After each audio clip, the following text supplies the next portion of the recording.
Welcome back. This is the extra part of the entire course, and the goal is that we do know that you guys have a lot of questions and you want to be able to ask it, and we want to be able to find your voice through my partner, my wife, Eyi Ademabo. She's a mindset coach. You can look her up. Extremely, very, very powerful. And what she will be doing today is just asking questions that might be the voice of almost all of you. Over to A. Yes, absolutely. So I thought I'll ask Addie some questions that a couple of you might have. So I want to say thank you so much, Honey, for having me on your course, on your sets. This is absolutely amazing. So some of the questions I'm going to be asking, I'm going to come from the mindset perspective because I understand the impact of mindset when it comes to taking bold moves towards making money residually. So the first question I have for you, Addie, is, a lot of us grew up with the background that, we have to work for money. We've been told all our lives we have to work for money. The way you make money is you go to work, you do something, and you get money. Now, the whole time you've been speaking in your course, I've been following through, and the idea behind residual income is really money working for you, which is completely opposite to the way a lot of us grew up understanding money. So the first question I have for you, Adi, is how do I change my mindset? How do I sit in that realization that I don't have to work for money? Money can work for me. Isn't it weird? What do I need to do to be okay with that? Fantastic. So great question. So I shared my story with many of you at the beginning, and I shared how I stumbled into this. I shared the story of my mother and how I could neither have time nor money at that point to be able to spend, some quality time with her, and that started shaping me as a person. And I also did discuss with you guys how the economy went crazy at some point, and I was like, why would somebody have so much control on how much money I earn, what time I could start work, what time they could decide to just kick you out of work and stuff like that. And I just wanted to be able to have control. So the combination of those two things shaped me as a person. So the question is always getting to that decision point and saying, hey, I am at that decision that it is important for me to be able to make money without having to totally exchange my time for it. And of course, if I have to exchange my time for it, at least I want to be able to control what time and which time of mine I want to be able to put inside almost all of this. So it's a decision point. For many of you that you're already on this course, because you've been able to get to this point where you are here, it means that you are either at that decision point or almost close to that decision point. And yes, it is not all the time that we have to exchange our time for money. We don't have to unnecessarily work for money. There are ways that, like, my beautiful wife has said, money can work for you, and if you do not have money to work for you, your creativity can work for you to generate you that money, and that's where we are. So it's a decision point where everybody needs to get to when they start evaluating what's important to them, what's important to you, and how you want to be able to reposition yourself to even just buy yourself some time. Secondly, and finally, the idea behind all of this, running all of this course, is not just about money, it's about time. It's about you being able to wake up in the morning and say, I do have time, because time is as important as money itself. Time is the ability to say, okay, the only reason why I'm going to step out of my door today is because I want to go exchange my time for money. But no, I'm not stepping out of that door because something else has taken care of that money problem, and I want to spend my time on the things that matter the most. It could be your kids, it could be your family, it could be your travel, it could be on the things that you love to do the most. It could be, it could be your God-given purpose of creation, and you just want to be able to buy back time. So the whole idea is to buy back time. So in saying that, sometimes if all it costs you a month to go to work is just 3,000-4,000 to pay all your bills, and something else can give you that 3,000-4,000 while you stay home, then you are free. And then you can build on top of that and then have that time to be able to do what matters the most to you. I hope I answered the question. Fantastic. You did answer the question, but I want to touch on one more thing. So you mentioned that your mother's death allowed you to see the importance of why money had to work for you. Because when your mother passed in, or before your mother passed in, you didn't have the time freedom necessarily to spend with her. So a couple of people are going to be watching this and I'm thinking, well, yikes, I get what he's saying, but just the way that we think, we're God forbid that we have to wait for an unfortunate incident or an emergency to allow us to see the importance of residual income. But people right now are going to watch this and still be skeptical. What would you say to someone who's watching this now and going, you know what, I get it, I get the whole concept of residual income, but I don't understand that industry, I don't get this industry, and there's just not that sense of urgency. Like, why do I need to start looking into this now? And we're probably thinking, well, I don't necessarily need a time freedom or whatnot. So what would you say to someone right now who feels skeptical? They get the importance, but they haven't had that sense of urgency like you had with your mom passing on. Fantastic. And everybody has their own story, right? You don't have to have a tragic incident for you to be able to do that. You might just have a urge to play music, and you can't play the music because you got to wake up every day and go to work. At some point, you'll be like, am I going to live my entire life and not do the things that I like just because I have to be a slave of every single day trying to go soil and work? And if you are listen to this course, I believe that you're not on the skeptical part, because whoever it is that is on the skeptical part, you're in the wrong place right now, because everybody has fears. Everybody has fear. The person who picks up his fear, pats herself in the back and take a step forward, calculated step forward with all the intelligence that they need, is the person that they call courage. Yes. The person who has that same fear and decides to say, well, I'm not going to do anything, is the person that they call skeptical. So if you are where you are right now, it means that, oh, I have that fear, and that's why we ended the model up with a failure. So I have that fear, I don't know what will happen on the market, maybe something will go wrong, I need to protect what I have. And you decide to intelligently take steps, like coming to a course, reading some few books, having mentors, having people who will be able to help you out, and you start baby step, something simple. It doesn't matter how simple it is, even if it's just $100 a month you're making residually, starting step by step, then you are on the point of the part of those that we say are courageous. So I'm employing you, I'm saying to you, be on the part of courage, not on the part of skepticism, because either you like it or not, either we're working for money or money is working for us, something is doing something. I love it. Something is always doing something. So Ade, I want you to quickly touch on what are the baby steps. You spoke about baby steps. So I'm listening to you right now. I'm like, yes, I'm excited. Let's do this. I get it. What is the first thing I have to do today to get on the path of residual income? And I want you to, as you answer that question, I want you to touch on the fact that it's a long-term vision. It's not always, something that we do right away and overnight we get success. But what's the one thing I need to do right now as I'm listening to you? Fantastic. So one of the things that you need to do is what you're already doing right now. You've gotten yourself in a course or you're reading a book about this. That's first step number one. Number two, we talked a lot about the mindset, some of the things that you need to be able to do in terms of realigning your identity. You are aligning your identity, your belief system, your value system to a point where you begin to believe that you can make money while you're sleeping.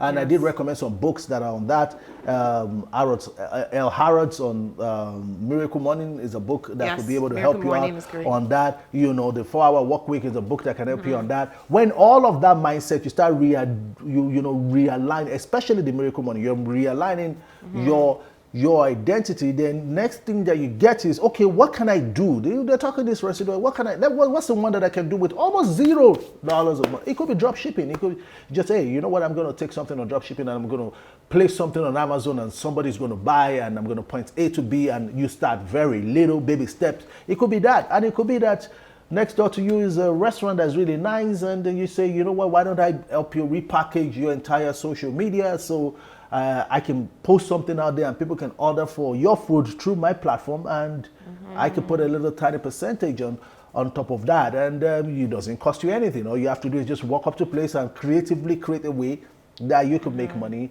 out of that. Remember we talked about the chapter on leverage, how you can leverage on almost everything around you to be able to convert that leverage into steps. So do you need capital to get started? Absolutely not. We've spent the whole course on how you can use sweat equity to get into the business. And baby step is just creative enough by trying out the core principles of this book, of this course, and going there to be able to apply it. If I were you, take for example, I live here in Calgary, Canada, and I'm just getting to be able to see this, and I really do like a pair of somebody who makes hair. I know a few people who make good quality female hair. I'm assuming I'm a lady right now, and I want to be able to make a little bit of money off this hair business, right? No hair there. Right? There's no hair here, right? So what I would do is very, very basic. I find somebody who has that hair and I say, hey, you know what? Can I help you sell what you have and, you pay me a tiny percentage more. And I take that thing, I put it on Amazon, or I take that thing, I put it on social media. I sell this hair. And hopefully you get buyers before the owner of the herself or itself or himself get a buyer for it. There's too many ways. Yeah. Start small, start with the least amount of capital that you need, and go from baby step. Once you start getting confidence, you step it up a little bit, to a point where you're going to try something that will take maybe a few thousands here and there. That's how we all get started. That's how you begin to build your muscles. It's like going to the gym. The first day you get to the gym, you're not going to lift up the 50 kg weights, right? You start with a 5 kg, like the same one that kids will play with. And then you keep growing it up until when you get to the 50 kg. That's how it is. It's a principle. Get on it. I love it, Ade. I love it. And I love that when a person takes this course, you start to realize that this is more about changing the way you think than even residual income itself. Fantastic. Like you talked about how, a person who sells hair can, a person who has who knows someone who has a restaurant down the road can say, you're constantly thinking, I want to be able to offer this so they can do this and I can stay sweet in the middle. When you take this course, you realize that it's less about the ideas itself and more about the way that you think. Which brings me to my next point. How do you think? What are your morning routines? Like, how do you sit here and come up with residual income ideas from everything and nothing? So I want to be able to help the viewers understand what is it that you do to train your mind muscle every single morning that causes you to think the way you do. Fantastic. So yes, the entire course, the entire book is centered around that thinking idea of sweet in the middle. What do you do in the B? And we spoke a lot about creativity, a lot about leverage, a lot about resources, a lot about processes, systems, all of that. That's the entire book. The examples we gave is just to highlight those examples, highlight those fundamental creativity scripts so that you get into the gist of it, applying this into multiple industries that we used in that book. So it's a entire thinking process. What do I do to be able to get my mind to work like this? First of all, when you see a pharmacist, their mind is tuned into pharmacy. They know the drugs, they know where there's things that someone will say in the news that nobody else will take a meaning for, but it's meaningful to them because it's their field. Yes. It is in their consciousness. So there are two parts. There's what you do internally in your mind, in developing your mind, and there's the external part, which is what you physically do. Those two things need to form a kind of alignment at some point. The internal point is some people don't ever believe they will ever make money while they're sleeping. They always believe the money has to be that they go to work or they go to their business before they earn it. Reverse that in the other way. And the first way to reverse it is what you do in terms of, first of all, and we talked about this in the course, the affirmations, what you say to yourself, your visualization, what you see, what your imagination, in terms of that, your meditation, when you're meditating, there's certain practices that you need to be able to do. What you read, those are all of the things that build the muscles from your internal part. If somebody says to themselves constantly and continuously, I make money while I'm sleeping, I make money while I'm sleeping, I make money while I'm sleeping, I make money while I'm sleeping.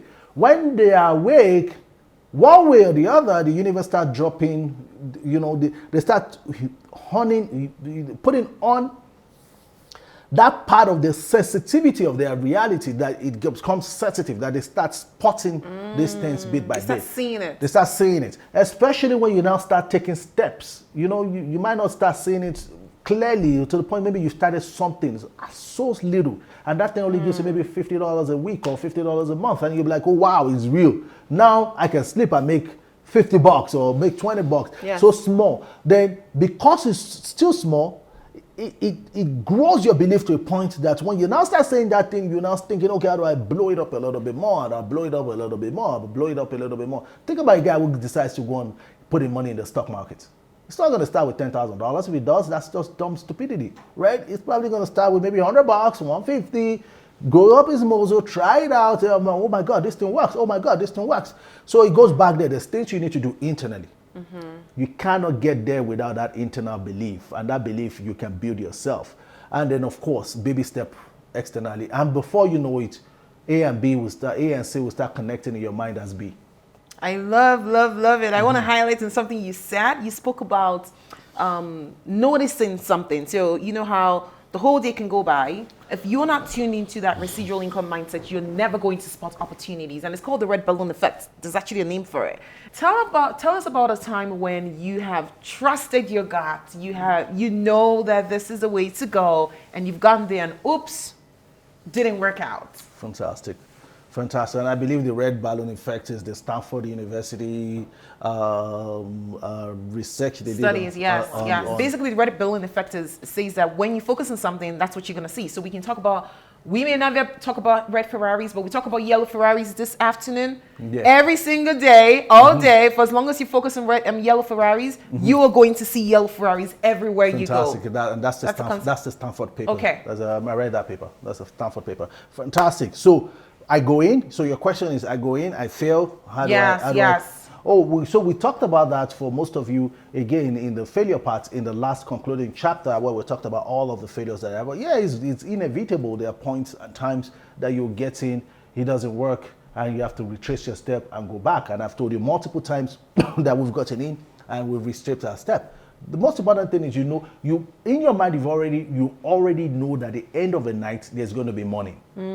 At the end, if I go to bed, if I wake up in the morning, it's going to be money. I cannot wake up in the morning and it's night again. The belief is solidified. So sometimes if something happens and I wake up in the morning and everywhere is pitch dark at 9 a.m. in the morning, it does not mean that it's still night. It's still day. Maybe they didn't put on the light, they didn't put on the curtain, they didn't. That's exactly how it is in the conditioning of our mind. If I know that it's inevitable, it is almost absolutely at the point of my consciousness that it is possible to make residual income. Even if I try something, it does not work, I just retrace my step and retry. That's why I said start small. Again, part of the thing we talked about is diversification, multiple residual income, so that when you try this, it's working for you, you try this, at least have 2 or 3 minimum at the start. You start from one, you start making it, and you try another maybe a similar industry, but another way, to a point where it comes in. So if one of your road blocks completely and fails for any reason, your belief is still solid that, hey, I still have this that is working, right? So take, for example, you say you want to, I'm just going to pick an example right now. You say you're getting into the shuttle business and you've opened one word in Calgary and it's working well and stuff like that. Try open up another one somewhere else, because if something crazy happens, like my example of someone coming to die, you're not thinking, well, it doesn't work, I'm going to shut it down because it doesn't work and then move on to the next thing. Because failure is in the path of success. You're going to have the experiences, you're going to have the real life situations, you're going to have crazy here and there, but it does not remove the fact that people make money while they sleep. Oh my goodness, I love that, Adi. I love the analogy you gave about when you sleep at night, it's certain that this morning, when you wake up and open your eyes, it's going to be morning. And even when you open up your eyes and it's pitch darkness, you know that it's morning and probably you just need to raise up the curtains. I think that is such a powerful analogy to explain the certainty of residual income. That means that if it doesn't work in the short term, for sure you know that if you hang on and you stay tight, it will work in the long term. So tell us about some of the business secrets that you have to know when to cop out, when to hang in there, when to push more, or when to exit. How do we know it's time to leave? This is not working. I mean, if I have the magic wand, I'll be able to answer that questions. Of course, I don't. This is not a science, it's an art. It gets to a point where you start having better feelings, better goals. You get, better knowing what works for you, what doesn't work for you. Because if I am that much of a business genius, and I've made all of these mistakes, and I told you guys, it got to one point, some people probably think I'm the biggest failure in the entire city because I try more than the average people, average person. So by the time I fail 10 times more than the average person. So they assume that's what it is. Of course, nobody has a magic wand or know which will work or what, but this is what, when I try 2, 3, 4, 5 things, and 1, 2 of them start to work, I just back up, put more force, more energy on the ones that are working, and then restructure myself to be able to go on some other one. Up until tomorrow, I'm trying new things. Somebody tells me something, oh, you know what? Somebody told me about trucking. Okay, you know what? Let me give it a shot. Do I know if it's going to work for me? Obviously not, but I can leverage on people who have been there before. I can see books and courses on it. I can meet people who have really, really done it. They can tell me the reality of it. I can have a mentor who will teach me up on it. But all of that is still not guarantee that it's going to work. So that's why you always take baby steps. Baby step in, it works, you enforce it. Baby step in, it does not work, you rebrack, you see exactly what's happening. If you need to reshape, you step forward, it works a little bit, you back it up. You're just enforcing what works and deforcing what doesn't. I love it. I love it. And I don't think the people know this. So I'm just going to say this. Adi is like the master relationship builder. He is amazing when it comes to productive collaborations, fruitful partnerships. So I want you to speak to the people around that mindset. Do you just go out there and go, I am going to work with that person, or I am going to do something with that person? The average person, I know I'm not that great when it comes to really building those solid partnerships and relationships, only because I just love my comfort zone. I just want to be home all day. So what is someone's listening to us right now and going, you know what, I need partnerships, I need relationships, I need people around me, I need to start to build interdependent relationships, just like you've taught us. What is the first step for me to trust? Because I'll tell you right now, especially women, we have trust issues when it comes to building relationships with other people that are going to take us forward. What is the first step? What do I need to be thinking about right now? Because when it comes to residual income, obviously you want to get into capitalizing on other people's relationships, capitalizing on what other people know. What do we need to do right now to really hone that relationship building skills? So fantastic. So the whole idea about relationship is just being conscious that you need to be able to always be on the go in meeting and building some solid good relationships. And when we say solid good, it doesn't mean that you're best friends with this person and you guys hang out all the time, and it's not the same way. In fact, as we're speaking right now, the person that is videoing this conversation is a relationship that I knew was a videographer like 4 or 5 years ago. And all of a sudden we did an event in December and I walked into that place. He happened to be the guy videoing it. And then somehow, some way, after that time, I drove my son to drop him off in school, and the guy just showed up next door to the next car to me. And then that way, he just implanted himself in my consciousness. And then when it got to a time when I needed to shoot this video, and he just came to my mind by default. Right. So that's exactly the formulas for relationship. How did he find himself in my consciousness to a point where we're now doing business transaction? Is because it keeps dropping here and there. So what does that dropping mean? If you want to be a master relationship builder and you want to be able to build a relationship for the future, drop yourself in people's consciousness. It's as simple as that. Hey, it's the person's birthday. Rather than sending a message and say, happy birthday, bro, like people typically do, you pick up the phone and call this person and say, happy birthday. Happy birthday, sis. You pick up the phone and say, happy birthday to this person, And then, if it's in on your way and you can be nice, buy lipsticks or whatever it is. I usually buy things for my friends just to be able to support them, typically, and I take those stuff, someone's birthday, I put it in the mail, I send it over to them, even though I've not even really talked to this person in 2 or 3 years. In their subconsciousness, Adi is there, and I drop there, I just make sure, it's not as sporadic, I'm talking to them on the phone for 2 hours or 3 hours, no, I don't do that. I just make sure that dropping myself in their consciousness constantly and continuously, even sometimes very unconsciously, because I might just be posting and they will read it and be like, oh man, that is sweet. They did this 1 year ago. People call me up and say, come pick me up at the airport. Other people will grumble. I'm excited. Hey, we're going to go pick somebody up. And they're wondering, you're going to drive all the way. What do you get started to get there? You don't know. It might be 4 years down the line, I need something, and that person knows somebody who could do it. And I just mentioned it in there. Oh, there's this guy who is my contact. Let me open up for you, because I've registered myself in their subconscious or conscious mind that I'm the guy who is just there. So the final thing is I'm conscious, I'm intentional about building relationships. So sometimes I just pick up the phone and have a 5 minute conversation with someone just to keep myself relevant in their mind. It does not necessarily mean that I want anything at any point in time. The master relationship builder is a person who goes out there to give rather than to take. Love it. You want to give rather than to take. So you're consciously looking for where to sow and give and give and give.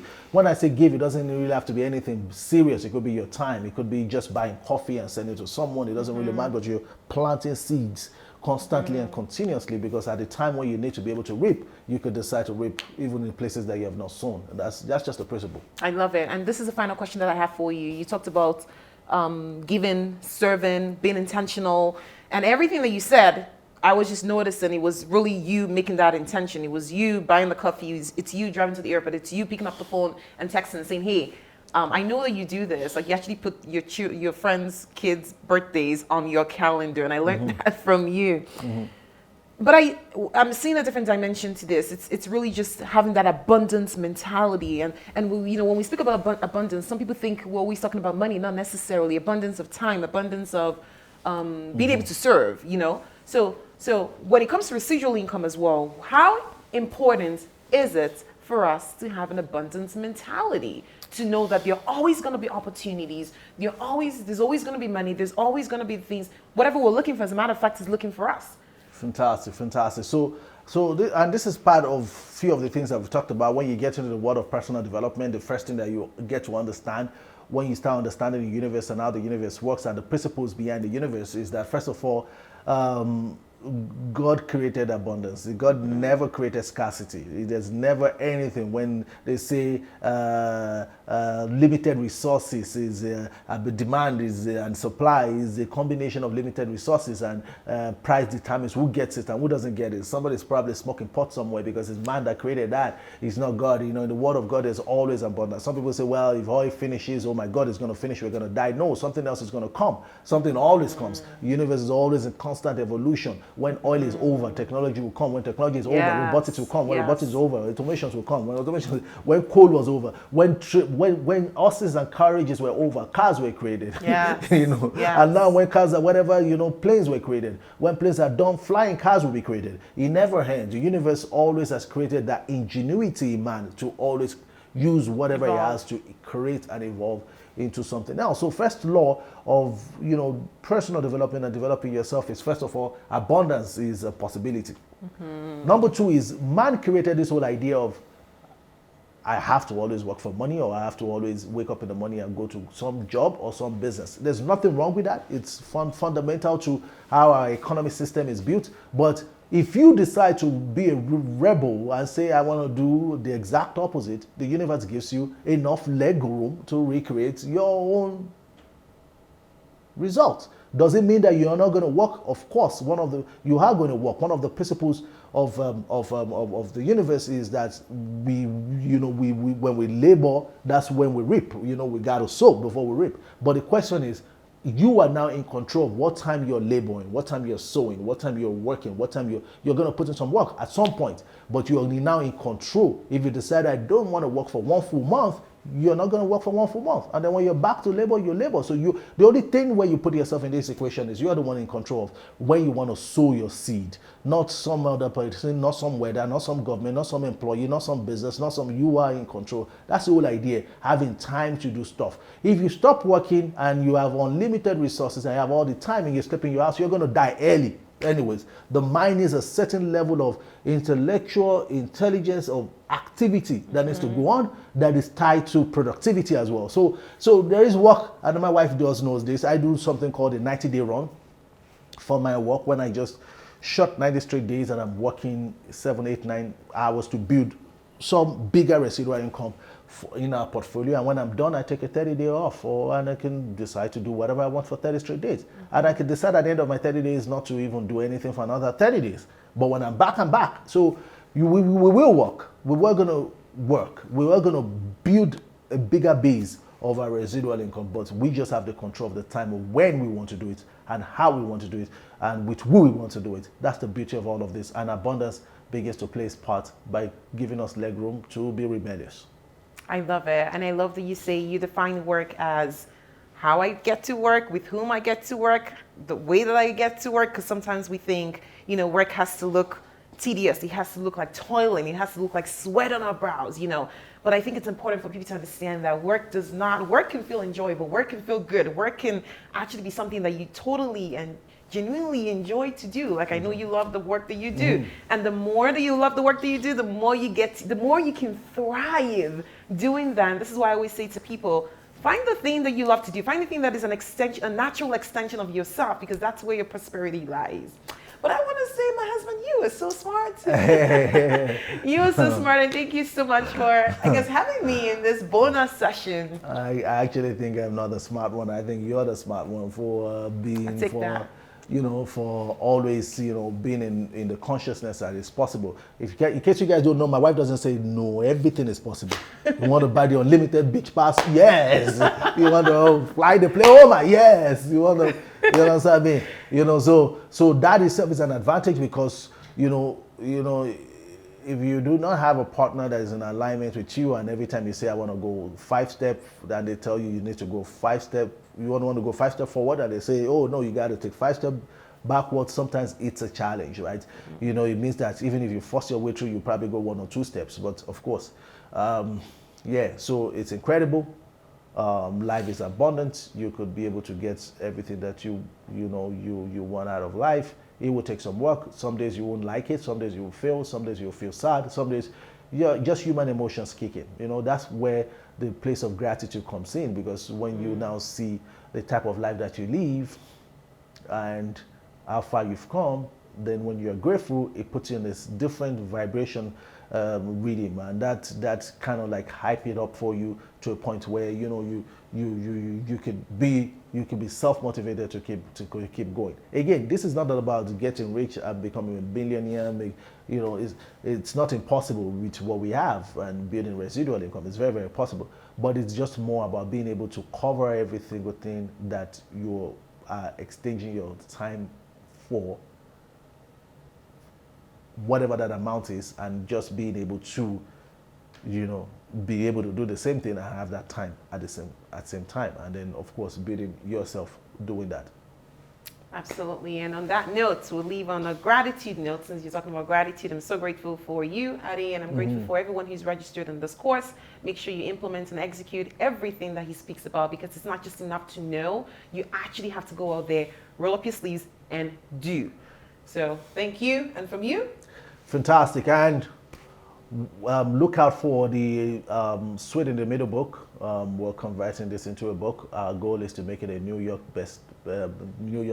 Times bestseller. Yes. So as many as possible as people that you can lay your hands on to get a hold of this course, you can buy this course and bless someone with them. That part becomes part of your relationship building. You can get informed. You can send them the information to be aware of what's going on. So as much and as many people that we can help, the better. I want to go to the beach with all of my friends, and we dominate the entire resort. The last time we were doing that, it was a lot of fun going with a few friends, and we had a ball. Yes. So imagine we could do it with more people. I remember sometimes we do road trips with a couple of friends, and it was just a ball. What if we can do it anytime that we want, with whoever that we want, and wherever that we want? And the last thing we're thinking about is money. That's the whole idea. Thank you so much for getting on this course, and I hope that this touches you one way or the other. Bye.